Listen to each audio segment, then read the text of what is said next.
So I've just caught up on Invincible Season 2. I've seen the first 3 episodes since they're all out now, and now it's finally time to talk about it. I think currently speaking, I do have 2 things to talk about, and I'm going to separate that into 2 episodes.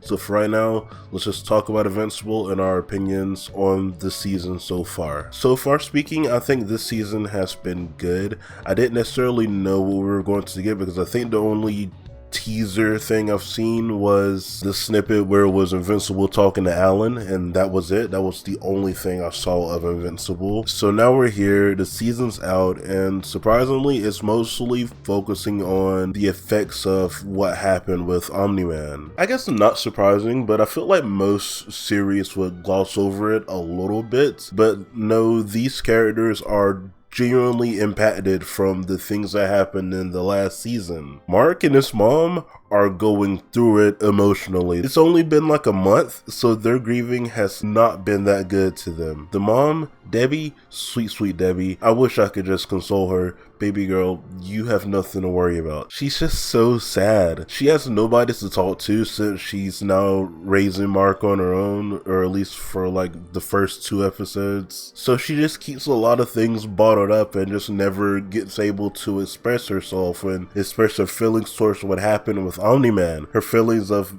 being known that she was seen as a pet, and how that's now affected her psyche. She's hurt from that, and she has nobody to explain this towards. And the moment she tries to open up, the moment she's like, maybe I can start trying to talk about it, Olga gives her this card. This card is for this group therapy thing, so she goes to this group therapy thing where it's all about spouses whose partners have died, whose superhero partners have died. And this guy invites her to the bar afterwards. The whole thing is supposed to be, they don't know your secret, they don't know your spouse, all they need to know is your first name so it can feel like a safe space. But this dude let it slip that his partner was the Green Ghost, who we all know got mollywopped by Omni-Man. So Debbie can't take it. Debbie ends up telling him, hey, that was my husband that did that. He's not dead. That's why it's hard for me to grieve, because I wish I could just grieve and it be over with, but he's still out there somewhere with the possibility of coming back. And he's like, oh, your husband's Omni-Man. Oh, fuck you. Get away from me, you sick freak. Even if you didn't know this was happening this whole time, you're still a sick freak. Get the hell away from me. Why are you here? And it's just like, dude, clearly she's crying. Clearly you can see she is a mess. You don't need to talk to her like that. I get it. Emotions are getting the better of you, but like, clearly she had no idea what was going on. She was just as in the blue as you and I, as every other human.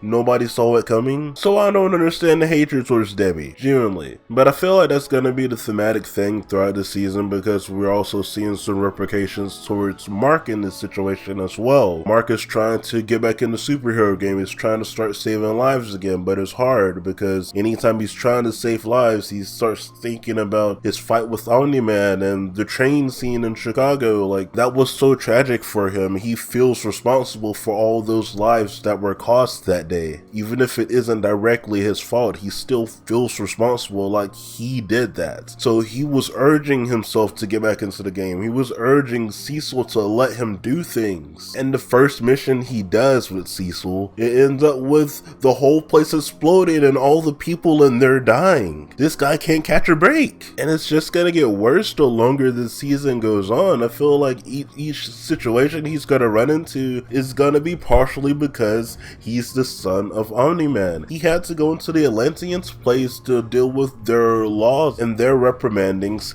because he's the son of Omni-Man. He had to make right for what his father did. But at the same time, the season has gotten so much more complicated because the first episode has introduced us to a multiverse. I know people have their problems with different multiverses, from like they just think it feels a little bit oversaturated since Marvel's doing it, and then, you know, DC does it a lot, and then the last Superman cartoon also did it with all the different variations of Clark, Lois, and Jimmy. And now we have it here in Invincible, where the first episode introduces us to a multitude of universes where in most universes, Mark didn't go against his father. He actually joined him. So not only are we getting a multiple universes trope, we're getting a evil Superman trope as well, just with Invincible now instead of Superman. And we were also, I guess, introduced to this season's enemy, potentially, who was this guy who could look into dimensions. His whole thing was he wanted to get every dimension of himself and get the knowledge of them, and he got the Mauler bros to help him out with that, and they ended up calling this big brouhaha. They tried to kill Invincible, the explosion happened,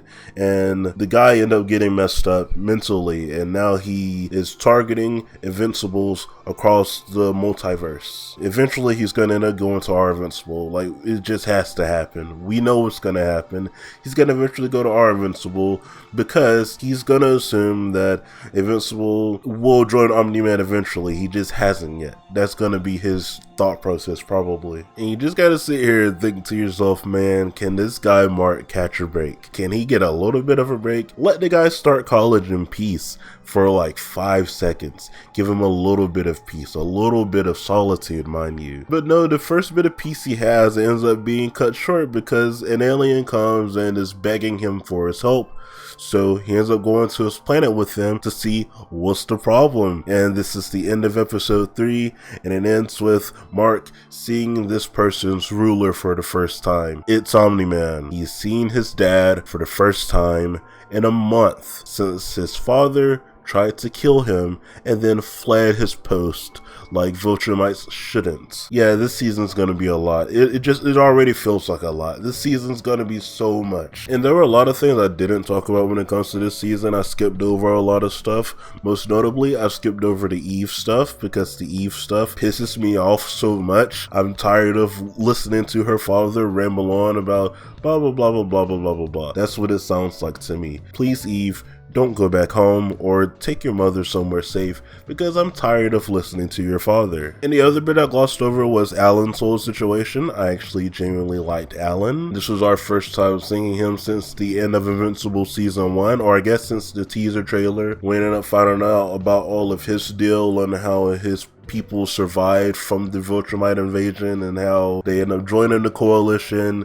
There's a mole in the coalition. The Viltrumites attacked Alan and damn near killed him, but he ended up surviving. But the whole head of the leader is seeming like the mole because he's stopping his vitals from coming in. He's gonna have it rough as well, I guess. But overall, these are my current opinions on Invincible season 2. What are your opinions on Invincible season 2? I'd really like to know. Leave them in the comments down below, and I'll get back to you guys as soon as I can. I've actually been enjoying it a little bit, you know. I also skipped over the Guardian stuff. I almost forgot about that. That stuff is happening. Immortals begging duplicate. Cool. But with that being said, I'll see each and every one of you around next time. Goodbye.